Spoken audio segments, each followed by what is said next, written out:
세상을 살면서 우리는 좀 잊어버리고 살아도 되는 것들을 잊지 못해서 정서적으로도 또 육체적으로도 또 정신건강으로도 많은 손해를 보는 그런 경우가 있는 걸 우리가 압니다. 슬픈 기억이나 아픈 추억들, 고통스럽고 억울했던 기억들은 빨리 잊어버리는 게 자기 건강을 위해서도 좋습니다. 그건 어떻게 보면 하나님의 축복일 수도 있습니다. 그러나 잊지 말아야 하는 것도 있습니다. 잊고 살아갈 때 그 잊어버림 때문에 생기는 많은 문제들이 있습니다. 인간으로 지켜야 될 마땅한 도리를 잃어버리고 살고, 마땅히 기억해야 할 받은 은혜를 잃어버리고 살면서 생겨지는 갈등과 비극들을 우리는 주변에서 많이 봅니다. 그 말들의 뼈는 뭐냐면, 네가 나한테 이럴 수 있어, 내가 얼마나 너에게 잘해줬는데, 내가 얼마나 너에게 관심을 가져줬는데, 내가 얼마나 너를 사랑했는데, 근데 네가 그 은혜를 잊어버려? 이게 핵심입니다. 여러분들, 성경을 보면 인간관계만이 아닙니다. 하나님과의 관계에서도 잊어버림 때문에 생기는 많은 비극들이 수도 없이 기록이 됩니다.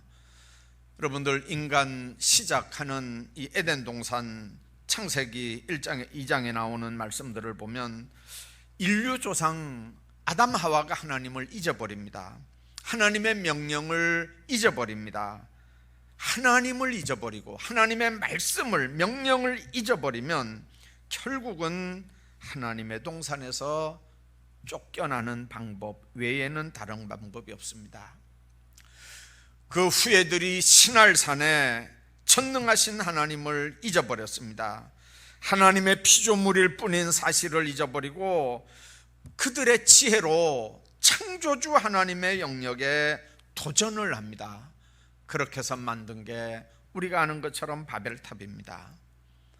여러분들, 대단한 탑이었지만 욥이 했던 고백을 그대로 옮기면 하나님께서 불어버리시면 흩어질 수밖에 없는 게, 그게 인간의 과학문명이고 인간의 역사입니다. 오늘 본문이 우리에게 주시는 말씀, 430년 동안 애굽에서 고통당하면서 정말 아픔의 날들을, 종살이들을 했었습니다. 그런 이스라엘이 출애굽을 하고 광야 생활을 40년을 마감을 합니다. 이제 눈앞에 가나안 땅이 있습니다. 하나님께서 모세를 불러서 너는 가나안 땅에 못 들어간다, 여기서 보기만 해라. 그때 모세의 심정이 어떠했겠습니까? 자기가 들어가면 거기 가서도 얼마든지 백성들에게 하나님의 말씀을 중보하고 교훈하고 가르칠 수 있는데, 백성들은 들어가는데 자기는 가나안 땅에 못 들어간다고 생각하면 이제 그들에게 무슨 말을, 무슨 말씀을 들려줘서 그들로 가나안에 들어가게 해야 할까요? 이제 그것 때문에 모세는 백성들을 불러 모았습니다.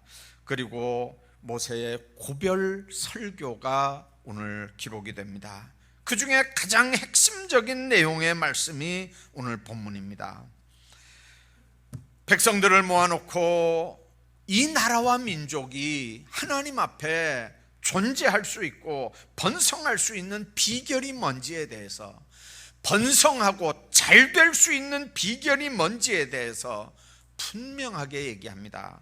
이건 모세가 자기가 여태까지 했던 모든 사역에 이제 마지막 사역이니까 정말 엑기스를 뽑아내는 그런 말씀을 선포하고, 그리고 이 말씀을 선포하고 그는 하나님의 부름을 받습니다. 그 말씀의 핵심 단어가 여호와를 기억하라는 말입니다. 여호와를 기억하라는 말은 또 다른 말로 하면 하나님께서 너희를 위해서 행하신 일들을 기억하라는 말입니다. 그가 하신 명령, 규례, 법도를 잊지 말라는 뜻입니다. 오늘 본문을 중심으로 분명히 기억하고 살아야 되는 몇 가지, 그리고 그걸 잊어버리면 안 되는 이유 생각하면서 오늘 은혜를 나누려고 합니다. 뭘 기억해야 합니까? 오늘 14절에 있는 말씀 보면 여호와는 너희를 애굽 땅 종되었던 집에서 이끌어내시고, 그렇게 합니다. 애굽에서 종살이 하던 일을 기억하라는 거죠. 여러분들, 이스라엘 백성들이 극심한 가뭄이 들고 흉년이 들어서, 그래서 정말 죽을 수밖에 없는 상황일 때 양식을 구하러 애굽에 야곱이 아들들을 보냈는데, 거기서 국무총리를 하고 있는 요셉을 만나게 되고, 그 요셉 덕분에 이스라엘 백성들 70명이 여러분들 그 나일강 아주 비옥한 삼각지인 고센 땅에 정착을 하게 됩니다. 근데 물론 시간이 지나가고 그 요셉을 알지 못하는 다른 왕이 나와서 이스라엘 민족들의 자유권을 박탈하고 종으로 신분을 바꿉니다. 그리고 국고성을 만드는 일에 노동자로 이 사람들을 부려먹기 시작합니다. 얼마나 어렵고 힘든 일들이었는지 모릅니다. 자식을 낳아 기를 수도 없는 상황입니다. 심지어 아들을 낳으면 죽여야 되는 상황입니다.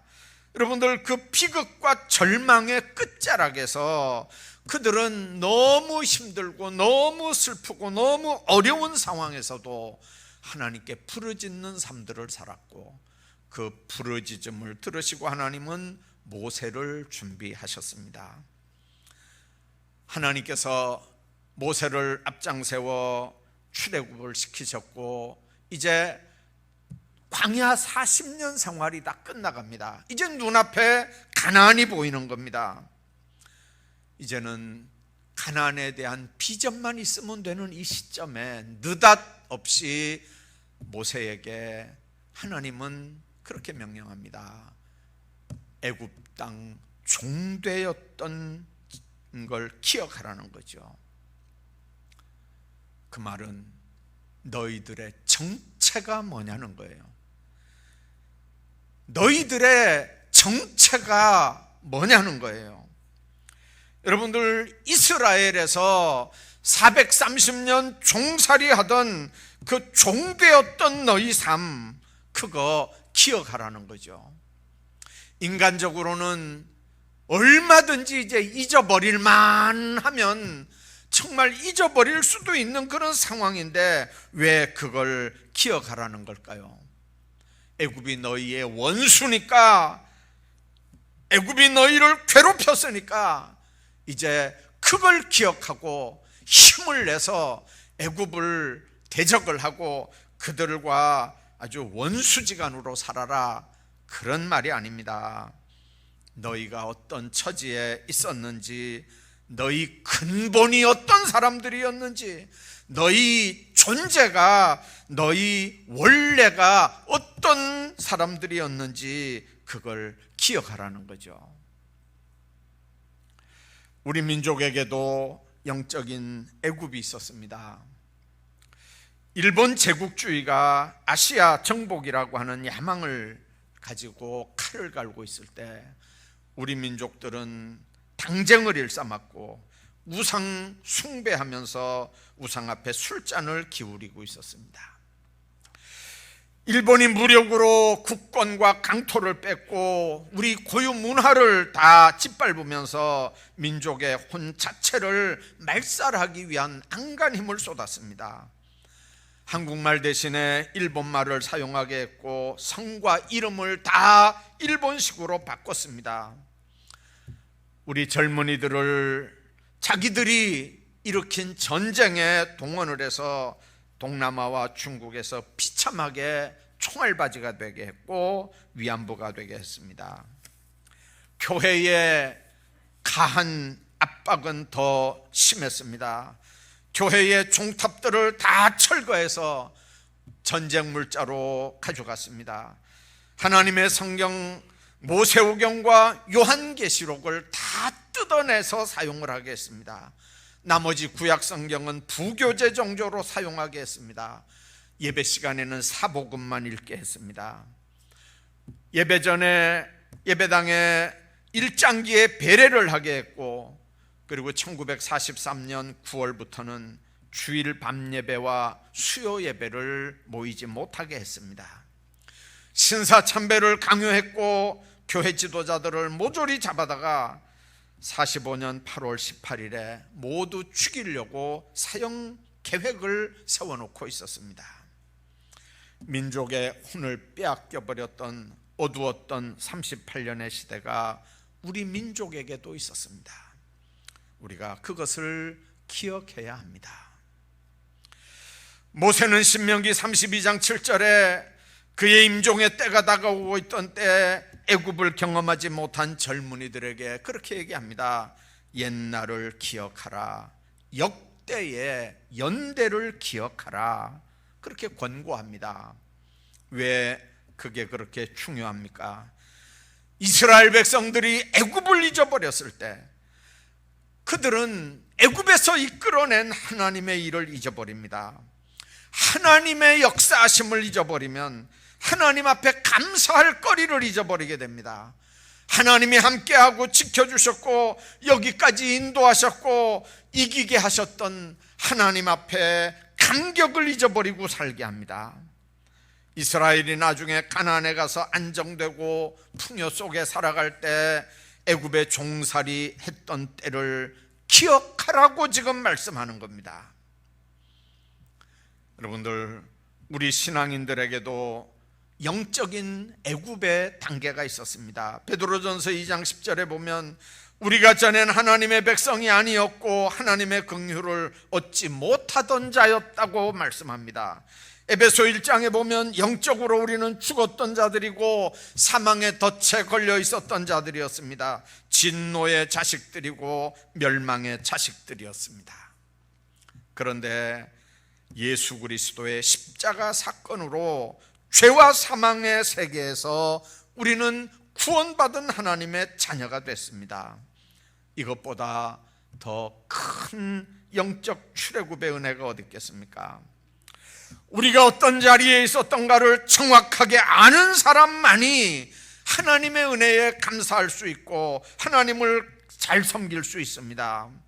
하나님의 긍휼을 도무지 받을 수 없는 그런 우리들에게 하나님은 놀라운 긍휼을 베풀어 줬습니다.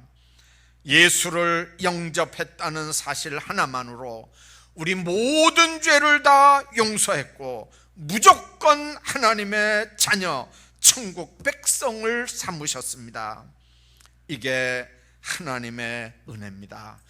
죄악된 세상에서 우리를 빼내시고 하나님의 은혜 가운데 머무르게 하는 이 사건, 이게 바로 영적인 출애굽의 사건인 걸 우리가 믿습니다. 두 번째 우리가 잊지 말아야 될 게 뭡니까? 오늘 본문에 있는 말씀 보면 하나님을 잊지 말라고 얘기합니다. 여호와를 잊지 말라는 거예요. 여러분들, 이스라엘이 해방된 거 철저하게 하나님이 하신 일입니다. 오직 그분의 은혜였습니다. 이스라엘의 어느 누구도 그 혹독한 종살이 할 때 바로의 압제에서 풀려날 수 있을 거라고 상상했던 사람들이 없습니다. 모세가 하나님의 전권을 가지고 바로 앞에 갔지만 바로는 10가지 재앙을 내리는 모세를 조롱을 했습니다. 출애굽은 인간적으로 볼 때 이건 전혀 불가능한 일입니다. 그런데 하나님은 마지막 10가지 재앙, 10번째 재앙을 통해서 결국은 이스라엘을 해방시키고 그건 전적으로 하나님의 은혜였던 걸 우리가 기억합니다. 그들이 애굽에서 나왔을 때 주변에 수많은 대적들을 두렵게 했습니다. 이스라엘에 하나님께서 하늘 문을 여서서 만나와 메추라기를 먹였습니다. 오늘 본문에 있는 말씀 보니까 바위를 열어서 물을 마시게 했습니다. 오늘 17절에 있는 말씀 보면 내 능력과 내 손의 힘으로 내가 이 재물을 얻었다 하지 말라. 18절에 여호와 그가 네게 재물 얻을 능력을 주셨다는 거죠. 우리가 하나님을 잊으면 하나님의 자리에 자신이 앉게 됩니다. 하나님이 받으셔야 하는 영광의 자리가 나중에 하나님의 자리가 아니라 자신의 자리가 됩니다. 우리가 사는 삶의 목적이 하나님을 영화롭게 하고 영원토록 그를 즐겁게 하는, 즐거워하게 하는, 그분께 영광 돌리는 삶인 걸 우리가 명심해야 합니다. 우리나라도 독립군들이 독립운동 했어야 했고 3.1운동 만세 가서 불러야 했습니다. 밀사들이 헤이그에 가야 했고 선교사들을 통해서 우리나라의 어려움을 온 세계에 알려야 했습니다. 만일 해방이 3일만 늦었어도 우리 지도자들은 감옥에서 수천 명이 죽임을 당할 수밖에 없는 상황이었습니다. 그런데 무조건 일본이 손을 들고 우리가 해방된 직접적인 원인이 뭡니까? 히로시마, 나가사키에 떨어진 원자폭탄이고, 그 엄청난 사건 앞에 일본 천황은 무조건 항복을 했고, 그 항복한 사건 때문에 우리 민족들은 해방이 된 겁니다. 여러분들, 하나님의 백성들에게는 사명이 있습니다. 그 사명을 잊어버리면 아무것도 할 수 없습니다. 하나님 앞에 바로 설 수도 없고 하나님의 일은 더더욱 할 수도 없습니다. 하나님의 백성들이 하나님의 은혜를 기억하고 있을 때 그들 나라와 민족들이 온전해졌고 강해졌고 선한 길로 하나님이 인도하셨다는 말씀을 우리가 기억해야 합니다. 그런데 오늘 본문 12, 13절에 있는 말씀 보면 언제 잊어버릴까를 분명하게 조심하라고 말씀합니다. 네가 먹어서 배부르고 아름다운 집을 짓고 거주하게 되며 또 내 소와 양이 번성하며 내 은금이 증식되며 내 소유가 다 풍성하게 될 때, 그때 하나님을 잊어버릴까 두려워하라, 조심하라는 거죠. 14절에 있는 말씀 보면 네 마음이 교만하여 네 하나님 여호와를 잊어버릴까 염려하노라, 그렇게 말씀합니다. 너희가 풍요롭게 될 때, 모든 일이 잘 돼 갈 때, 아름다운 땅에 살게 될 때 내 마음이 교만하여 내 하나님을 잊지 말라고 하는 겁니다. 사람들은 어려울 때, 문제가 있을 때, 고통과 아픔이 있을 때, 그때는 하나님을 잊지 않습니다. 지푸라기라도 붙잡아야 되니까 하나님 잊어버리지 않습니다. 자, 그러나 모든 일이 잘 될 때, 근심 걱정이 없을 때 흔히 이 영적 교만과 나태의 질병에 걸리게 됩니다. 하나님 없어도 얼마든지 살 것 같고 기도 안 해도 얼마든지 살 것 같은 때 이 교만의 질병, 나태의 질병이 걸리게 됩니다. 헛셀 포드 목사님이 쓴 책 가운데 이런 얘기가 있습니다. 어떤 청년이 목사님에게 와서 기도 부탁을 합니다. 목사님, 제가 사업을 새로 시작을 했는데 이 사업이 잘 되게 해주십시오. 이 사업이 잘 되면 11조도 잘 할 수 있고 주님이 기뻐하시는 그런 좋은 일도 많이 할 수 있겠습니다. 저를 위해 축복기도 해주십시오 그랬습니다. 이 헛셀 포도 목사님이 그 청년을 위해서 정말 뜨겁게 기도를 했습니다. 그 기도의 응답 때문인지 그 청년의 사업이 놀랄 만큼 번창을 합니다. 사업이 점점 잘 되니까 청년은 바빠지기 시작합니다. 그리고 목사님 앞에서 약속했던 일들을 까마득하게 잊어버렸습니다. 예배도 시간이 되면 참석하고 시간이 안 되면 예배 출석도 하지 않게 됐습니다. 11조 헌금도 제대로 하지 않았습니다. 목사님이 신방을 갔습니다. 요즘에 왜 예배 잘 안 나오고 왜 신앙생활 등한히 합니까? 그렇게 하니까 사업 시작할 때 하나님 앞에 했던 약속을 잊은 겁니까? 그랬더니 그 청년이 목사님, 사업이 너무 바빠서요. 그리고 그래서 이제 교회 출석 못 한다는 거죠. 돈의 액수가 너무 많아지니까 회사 경영상 수입의 10분의 1을 떼내는 게 너무 힘들다는 거예요. 그래서 여러 군데 사업장을 벌이다 보니까 교회 가고 싶어도 못 가고 시간이 안 나고, 또 헌금을 하고 싶어도 여러 군데 벌려놓은 게 계속 재투자를 하다 보니까 하나님 앞에 못 드린다는 거죠. 그래서 목사님이 그 청년의 손을 붙잡고 기도를 했습니다. 하나님 아버지, 이 형제의 수입이 너무 많아서 11조 헌금하기 어렵답니다. 수입의 규모를 옛날처럼 줄여주십시오. 또 교회 출석하고 싶어도 사업이 너무 잘 돼서 바빠서 예배 참석하지 못한답니다. 사업장도 작게 줄여주시고 사업도 잘 안 되게 하셔서 하나님 인정하며 하나님 잘 섬기며 살게 해주십시오. 예배 출석도 잘하게 해주십시오 하고 기도를 했습니다. 이 기도를 받고 얼굴이 시뻘겋게 된 청년 사업가가 무릎을 딱 꿇고 회개를 하고 믿음 생활을 그때부터 똑바로 했다 그럽니다. 여러분들, 가난할 때는 문제가 없을 수도 있습니다. 가난할 땐 그게 기도 제목이기 때문에 하나님 앞에 부르짖어 간구할 수도 있습니다. 어쩌면 어려울 때는 문제가 안 될 수도 있습니다. 그러나 아무런 근심 걱정도 없고 모든 일이 잘 돼가고 풍요로울 때, 건강할 때, 가정에 되어지는 모든 일들이 다 형통하는 것 같을 때, 그때가 신앙적으로 긴장하고 정신 차려야 되는 때입니다. 하나님께서는 광야를 걸어가는 이스라엘을 향해서 모세에게 지금 말씀하는 게 아닙니다. 가나안에 들어가는 이스라엘을 걱정하는 말씀인 걸 주목해야 합니다.